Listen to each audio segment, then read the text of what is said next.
students. I, Nidhi, welcomes you to Nidhi Ki Pathshala, and today in part 6 we are going to study election campaign.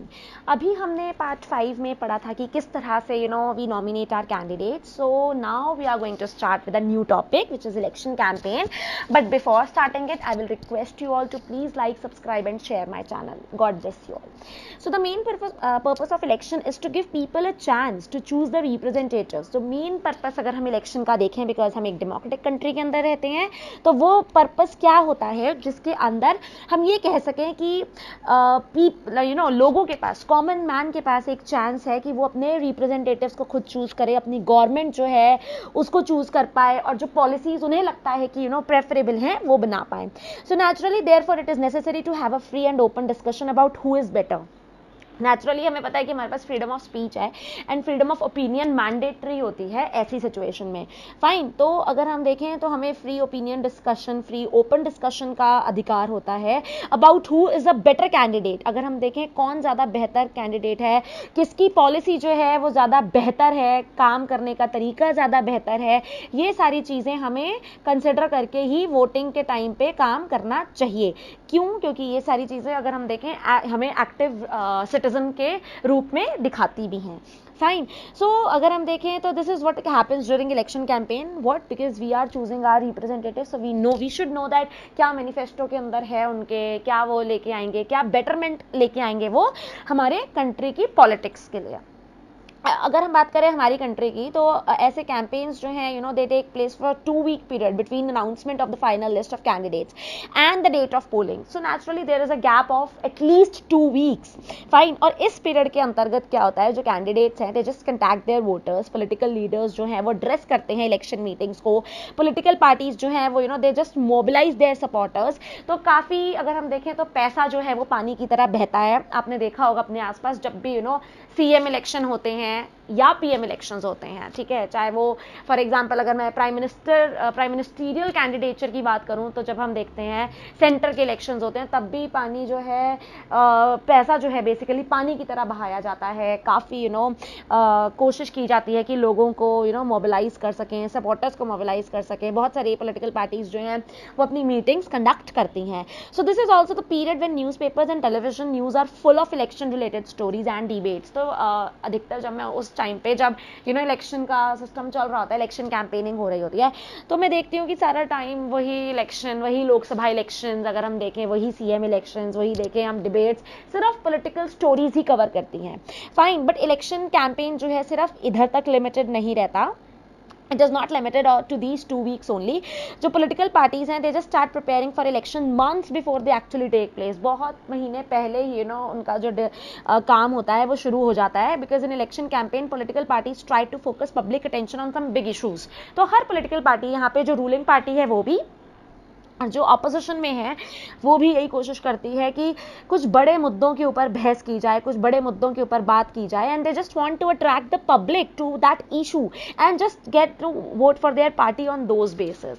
Fine, तो चाहे अगर वो राम मंदिर का किस्सा हो, चाहे वो अगर हम देखें स्कैम्स हों, तो इस तरह से जो ऑपोजिशन और जो रूलिंग पार्टी है वो हमेशा यही कोशिश करती है कि जो लोगों का ध्यान है वो अपनी तरफ लेके आए. So let us look at some of the successful slogans given by different political parties in various elections. तो अगर हम थोड़ा सा फ्लैशबैक में जाएंगे तो हमें पता चलेगा कि किस तरह से जो पॉलिटिकल पार्टीज हैं वो मेन मुद्दों को कभी कभी छोड़ के कुछ ऐसे साइमल्टेनियसली और भी ऐसे मुद्दे उठाती हैं जिससे उन्हें कहीं ना कहीं प्रॉफिट होता है, फायदा होता है. फॉर एग्जाम्पल अगर हम थोड़ा ने कहा फ्लैशबैक में जाएंगे तो अगर हम देखें तो कांग्रेस पार्टी ने क्या किया था जब it was led by Indira Gandhi, तो उन्होंने एक स्लोगन निकाला था, गरीबी हटाओ, that means to remove poverty.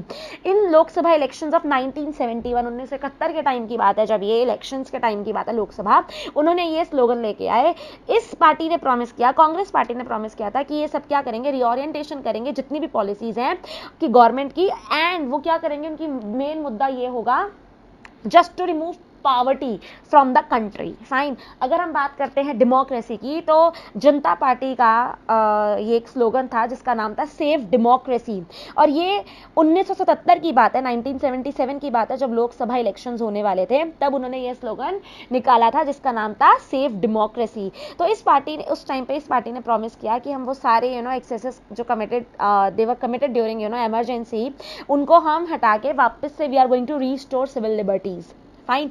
अगर हम देखें तो एक और स्लोगन था जिसका नाम था protect the self respect of Telugus, जो कि ये स्लोगन जो था एनटी रामा राव ने, जो कि लीडर था तेलुगु देशम पार्टी का आंध्र प्रदेश असेंबली से, 1983 में वो ये स्लोगन लेके आया था। मैं again I am going to repeat it, that is protect the self respect of Telugus. So अगर हम देखें डेमोक्रेसी जो है, it is best to leave political parties and candidates free to conduct their election campaigns the way they want to do, because यहाँ पे क्या हो जाता है कि इलेक्शन कैंपेनिंग के टाइम पे लोग तो साम दान दंड भेद काफ़ी तरीके अपनाते हैं just to attract people. Fine. तो इसलिए उस टाइम पे इनको फुल अगर हम देखें तो अथॉरिटी मिल जाती है कि वो जिस तरह से अपना इलेक्शन कैंपेन चलाना चाहते हैं वो चलाते हैं, but within certain rules and regulations.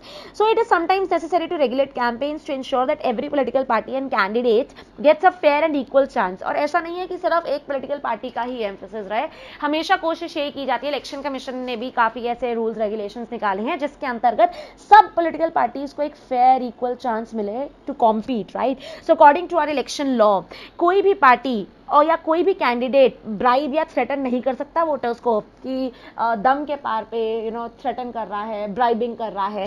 Fine. वो अपील नहीं कर सकता अपने वोटर्स को, अपने लोगों को कि तुम धर्म के नाम पे, तुम कास्ट के नाम पे हमको वोट करो। फाइन। वो गवर्नमेंट रिसोर्सेज को यूज नहीं कर सकता इलेक्शन कैंपेन में। They cannot spend more than 25 lakh in constituency for a Lok Sabha election. वो 25 लाख से ज़्यादा they cannot spend during Lok Sabha elections, as well as if we talk about elections in assembly, तो assembly elections के time पे they cannot spend more than 10 lakhs. Fine. So if they do so, their election can be rejected by the court even after they have been declared elected. तो इसीलिए एक certain rules regulations जो हैं जो उनके ऊपर impose किए गए हैं, they need to follow it. Fine. और ये basically model code of conduct है जिसके अंदर ये election campaign consider किए जाते हैं। अगर हम देखें according to this, no party or candidate can use any place of worship for election propaganda. ऐसा नहीं है कि कोई मंदिर में चला गया, कोई मस्जिद में चला गया, कोई गुरुद्वारे में चला गया, फाइन, और वहां से वो अपना इलेक्शन प्रोपेगेंडा स्टार्ट कर रहा है, ऐसा नहीं कर सकते वो। This is illegal, unethical. जो गवर्नमेंट व्हीकल्स हैं, एयरक्राफ्ट्स हैं या ऑफिशियल्स हैं जो इलेक्शंस के, जो ऑफिशियल्स जिनका काम ही इलेक्शंस को फेयर मैनर में कंडक्ट कराना है, वो इस सब का पार्टिसिपेंट नहीं बन सकते।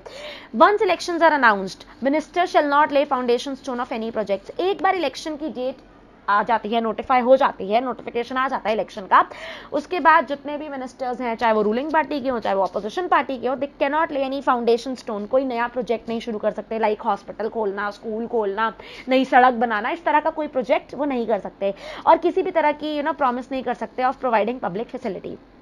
Now if we come to polling and counting of votes, which is another topic, तो अगर हम देखें तो फाइनल स्टेज जो है इलेक्शन की वो है जब voter cast their vote. Fine. और this day, that day is usually called election day, उसी दिन को इलेक्शन डे कहा जाता है। Every person whose name is on the voter list can go to the nearby polling booth. हर व्यक्ति जिसके पास इलेक्शन, जो ऑथराइज्ड है, जो 18 ईयर्स अबव है, जो इंडियन सिटीजन है, जिसके पास अपना वोटर आईडी कार्ड है, वो पोलिंग बूथ पे जाएगा और वोट करके आएगा, situated usually in a local school or a government office. So once the voter goes inside the booth, the election officials identify her or him and put a mark on the finger and allow the person to cast her vote. Fine. हमने देखा होगा जब भी हम vote करके आते हैं तो हमारी फिंगर पे एक ब्लैक सा मार्क होता है। So this is important. So an agent of each candidate is allowed to sit inside the polling booth. और ऐसा नहीं है, वहाँ पे गवर्नमेंट ऑफिशियल्स के अलावा अगर हम देखें तो हर एक पार्टी का कैंडिडेट वहाँ मौजूद होता है और वो ये देखता है कि जो वोटिंग है वो सही तरीके से कैरी आउट की जा रही है। कोई अगर हम देखें तो किसी तरह का इलीगल अनएथिकल प्रैक्टिस तो फॉलो नहीं हो रहा। यूजुअली क्या होता था, पहले वोटर्स जो थे they just used to indicate who they wanted to vote by putting a stamp on the ballot paper. पहले टाइम पे ये टाइम जो अगर हम बात करें 20 से 25 साल पहले, तो बैलेट पेपर के ऊपर होता था, फाइन। बट बैलेट पेपर क्या था? It is a sheet of paper on which the names of the contesting candidates along with the party name and symbols were listed. आज की डेट में क्या है? आज की डेट में हम ईवीएम मशीन्स यूज करते हैं, electronic voting machines, which is use to record votes. ये जो मशीन है ये रिप्रेजेंट करती है, दिखाती है the name of the candidate, party symbols. और जो इंडिपेंडेंट कैंडिडेट्स हैं उनके भी खुद के सिंबल्स होते हैं जो कि अलॉटेड किए जाते हैं बाय इलेक्शन ऑफिशियल्स। और जैसे ही वोटर अंदर जाता है ईवीएम मशीन में, वो बटन दबाता है, उसका वोट कास्ट हो जाता है। And once the polling is over, जितने भी ईवीएम्स हैं उनको सील कर दिया जाता है। अगर हम देखें तो क्या थी वो? इलेक्ट्रॉनिक वोटिंग मशीन, उनको सील कर दिया जाता है and they are taken to a new and secure place, fine. So कुछ दिन के बाद एक फिक्स डेट पे ईवीएम्स जो है वो कंस्टिट्यूएंसी में ओपन होती हैं एंड जो वोट्स हैं secured by each candidate, they are counted. And जितने भी एजेंट्स होते हैं और जितने भी कैंडिडेट्स होते हैं वहाँ पे प्रेजेंट, वो सब काउंटिंग बहुत प्रॉपरली करते हैं। जो कैंडिडेट सबसे ज़्यादा हाईएस्ट नंबर ऑफ वोट्स लेके कंस्टिट्यूएंसी से जीतता है उसको हम विनर कहते हैं। जनरल इलेक्शन में usually the counting of votes in all the constituency take place at the same time. General elections के टाइम पे जो काउंटिंग है वोट्स की, वो उसी समय की जाती है, on the same time same day. Television channels होते हैं, रेडियो, न्यूज़पेपर्स, ये सब इस रिपोर्ट को कवर करते हैं, इस इवेंट को कवर करते हैं। और कुछ ही घंटों की काउंटिंग के बाद रिजल्ट डिक्लेयर हो जाते हैं और बहुत क्लियर कट एक नई गवर्नमेंट बन जाती है। सो नेक्स्ट पार्ट में we are going to study what makes election in India democratic. Till then, God bless you all.